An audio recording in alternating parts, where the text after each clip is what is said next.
नमस्कार शेतकरी मित्रांनो, शेतकऱ्यांसाठी पुन्हा एक अत्यंत आनंदाची अशी बातमी आलेली आहे। शेतकरी मित्रांनो, पीक विमा हा खात्यात जमा व्हायला सुरुवात झालेली आहे। शेतकरी मित्रांनो, 28,800 रुपये इतका पीक विमा हा शेतकऱ्यांच्या खात्यात जमा व्हायला सुरुवात झालेली आहे।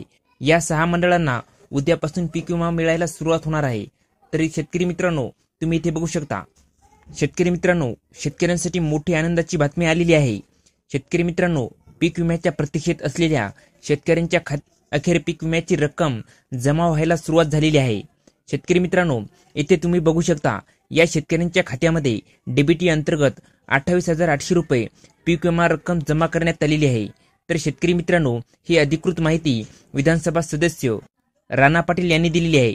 तर ती माहिती काय आहे अगदी सविस्तरपणे पाहूया।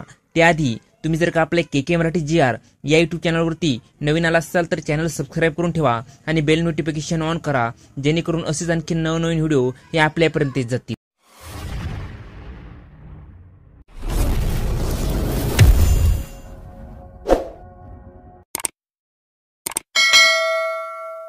शेतकरी मित्रांनो, तुम्ही इथे बघू शकता, पीक विमा 2022 याआधी मिळालेल्या रुपये 232 कोटी पीक विमा रकमेपैकी शिल्लक राहिलेल्या अंदाजे 3000 शेतकऱ्यांचा सुमारे 3 कोटी पीक विमा थेट खात्यात जमा व्हायला सुरुवात झालेली आहे।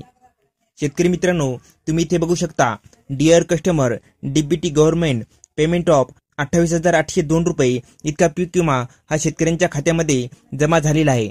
शेतकरी मित्रांनो, तुम्ही इथे बघू शकता, पीक विमा 2022 याआधी मिळालेल्या रुपये 232 कोटी पीक विमा रकमेपैकी अंदाजी 3000 शेतकऱ्यांचे सुमारे 3 कोटी पीक विमा हा जमा व्हायला सुरुवात झालेली आहे। तर शेतकरी मित्रांनो, उर्वरित 6 मंडळासाठी पीक विमा कंपनीकडे रुपये 50 कोटी जमा झाले असून शुक्रवारपर्यंत शेतकरी बांधवांच्या खात्यामध्ये डीबीटीच्या अंतर्गत हे पैसे जमा होतील। तर शेतकरी मित्रांनो, ही माहिती धाराशिव जिल्ह्यातील शेतकऱ्यांसाठी आहे। तर शेतकरी मित्रांनो, हा व्हिडिओ कसा वाटला खाली कमेंट करून सांगा आणि याविषयी अशाच आणखी नवनवीन माहितीसाठी आपल्या केके मराठी GR या YouTube चॅनलला लाईक, शेअर आणि सबस्क्राईब करायला विसरू नका। धन्यवाद शेतकरी मित्रांनो। जय हिंद, जय महाराष्ट्र।